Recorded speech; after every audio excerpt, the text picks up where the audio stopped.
Fidestec Radio presenta el podcast de electronicología. Episodio 18. La electrónica de potencia.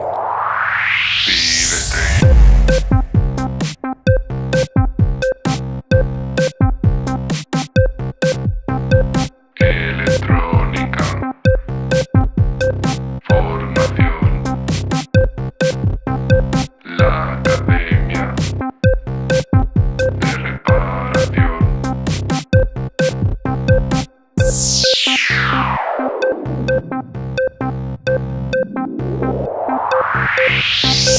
Fidestec. Hola, ¿qué tal? Bienvenido al podcast de electronicología, el programa de Fidestec Radio donde hablamos sobre reparación electrónica, organización del trabajo, diagnóstico e investigación de causas de averías y en general todo lo que tenga que ver con la parte práctica de la electrónica desde el punto de vista de la reparación. Soy Eugenio Nieto y desde Fidestec tengo la intención de ayudarte a mejorar como técnico de reparación para que no te conformes con hacer que algo vuelva a funcionar, sino que además seas capaz de analizar, reparar y prevenir futuras averías para convertirte en el profesional que todos buscan. En el programa de hoy vamos a hablar de qué es la electrónica de potencia y qué interés tiene para el técnico de reparación. Veremos un poco más en profundidad, con algún ejemplo, por qué creo que debes considerar este tema. Pero antes, déjame recordarte que en fidestec.com tienes recursos para mejorar como técnico de reparación. Entra en fidestec.com/curso gratis, todo junto y en minúsculas, y recibirás gratis en tu email un curso completo del Club de Electronicología. ¿Qué es la electrónica de potencia? ¿A qué llamamos electrónica de potencia?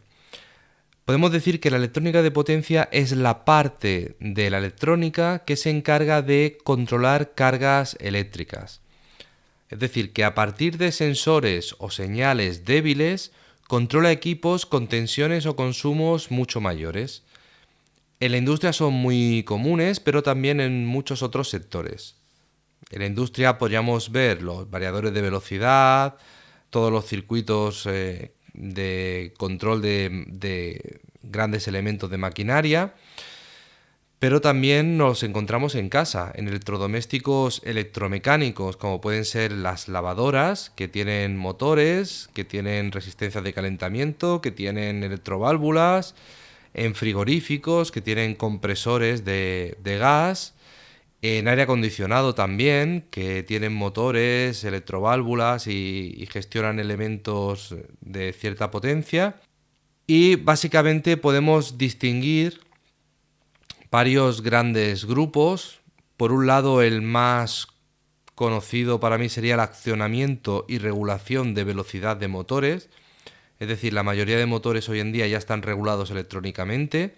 Entonces, esa electrónica que gestiona esos motores es electrónica de potencia. También el control de la iluminación en edificios. Muchos edificios tienen ya electrónica para controlar la iluminación. No simplemente tenemos una lámpara, sino que tenemos iluminación LED, balastros o reactancias electrónicas, tenemos una serie de elementos para controlar grandes cargas.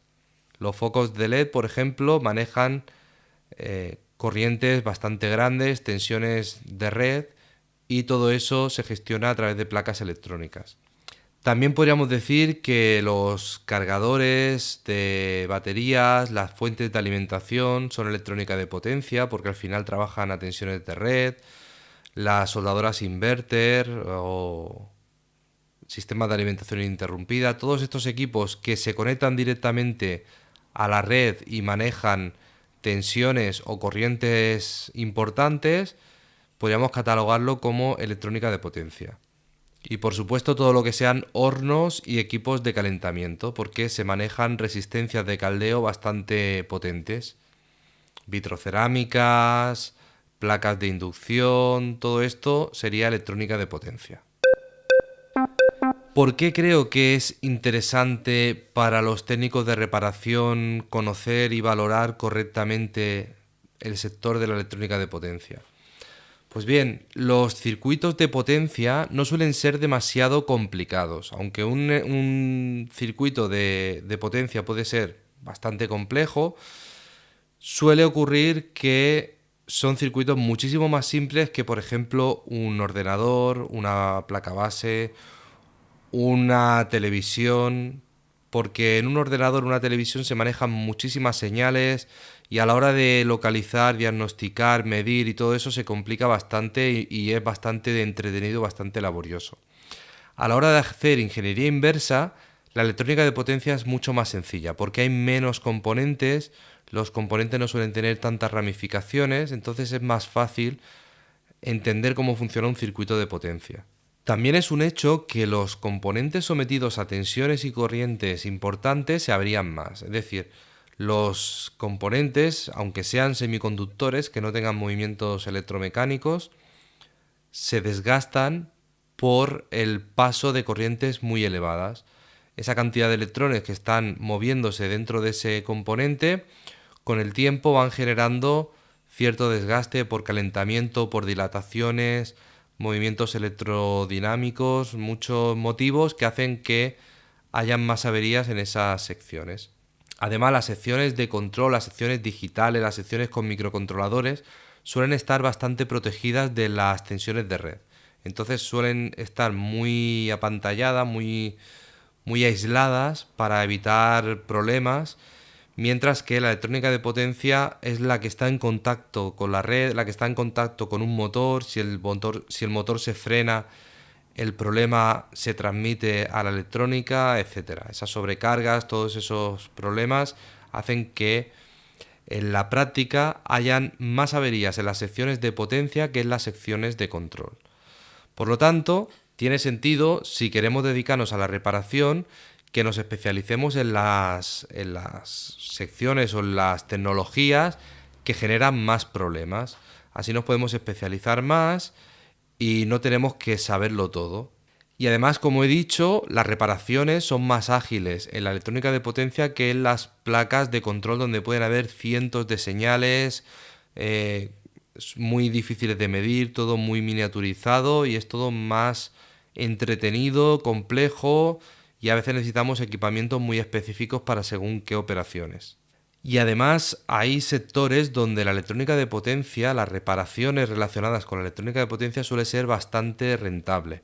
Por ejemplo, en el sector industrial hay equipos enormes con placas muy costosas que sustituir una placa completa o un equipo completo es carísimo, supone un gasto enorme para una empresa, mientras que reparar el componente dañado siempre es mucho más económico. Por lo tanto, merece la pena por lo menos intentarlo. Y si reparamos un porcentaje importante de estas averías, pues podemos tener unos resultados bastante buenos y tener un negocio bastante rentable. Pero como en todo, no todo es tan fácil ni tan bonito, porque dedicarnos a la electrónica de potencia también tiene sus inconvenientes. Por ejemplo, la electrónica de potencia implica bastantes más riesgos que cuando trabajamos con señales muy pequeñas. Si estamos midiendo solamente placas digitales que se alimentan a 5 o a 12 voltios, no tenemos prácticamente ningún riesgo. No podemos hacernos daño y es difícil dañar. Algunos componentes son bastante difíciles de dañar, los equipos de medida no se dañan porque trabajamos a tensiones muy pequeñas y no hay problema.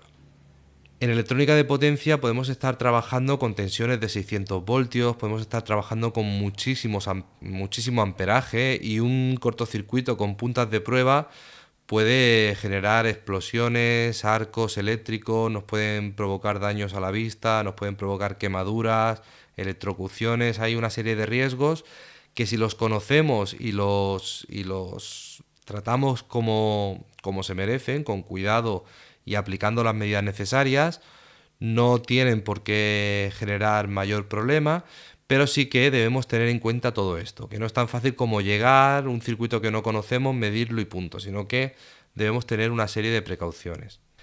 También hay un inconveniente con la electrónica de potencia, que es que si tenemos una placa de potencia fuera de la máquina, a veces es muy difícil poderla probar en el taller.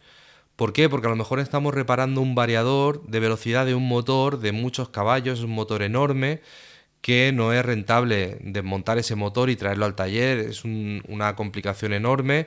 A veces incluso no tenemos alimentación suficiente en el taller para para probar según qué equipos. O por ejemplo, si estamos en un taller, yo por ejemplo en este taller no tengo alimentación trifásica, no puedo probar equipos trifásicos, entonces tengo ahí una complicación añadida. Entonces a veces es muy complicado reparar equipos simplemente por eso, porque no tenemos el equipamiento necesario para poder probar ese equipo, poderlo verificar, poderlo someter a ciertas pruebas para poderlo comprobar o para simular el fallo en la máquina donde estaba montado. Así que necesitamos cierta formación y cierto equipamiento para poder trabajar con este tipo de equipos. Pero bueno, como conclusión, valorando un poco las ventajas y los inconvenientes, vemos que puede ser muy interesante centrarnos en la reparación de electrónica de potencia. Lo que pasa es que yo considero que lo ideal es centrarte en una gama concreta de equipos de potencia. Por ejemplo, si te centras en variadores, solamente repara variadores y así podrás tener los equipos más adecuados para verificar variadores. Podrás tener unos ciertos motores para hacer pruebas, un equipamiento en general, equipos de medida, todo eso específico para ese tipo de máquinas. Así no necesitarás tener un taller demasiado equipado para poder hacer frente a cualquier tipo de equipo que te entre por la puerta, sino que te especializarás en una gama concreta de productos o de equipos y podrás tener el equipamiento más específico para esa gama que has escogido. Quería hablarte de este tema sobre todo porque muchas veces cuando empezamos en el mundo de la electrónica nos pensamos que la electrónica es televisión, es equipo de sonido, todo lo que es la electrónica que tenemos en el hogar, la que hemos visto toda la vida en nuestra casa. Pero hay un mundo ahí fuera, hay un montón de sectores, no te puedes ni imaginar la cantidad de sectores que hay, la cantidad de equipos distintos que te puedes encontrar. Así que creo que es necesario por lo menos que te plantees estos temas, de conocer algunos sectores, y sí que me gustaría, si quieres que te hable de otros sectores o de otros tipos, que me lo vayas comentando y así voy viendo en los próximos episodios de lo que quieres hablar. Espero haberte ayudado con esta reflexión. En el próximo episodio hablaré sobre otro tema y, como te he dicho, quizás sea el tema que tú propongas en los comentarios. Muchas gracias por escucharme, por dejar tu comentario, por compartir y recomendar este episodio en tus redes sociales. Gracias por ayudarme a llegar cada vez a más personas que, como tú, quieren mejorar en este apasionante mundo de la reparación electrónica, es decir, en el mundo de la electronicología. Un abrazo. Be the same.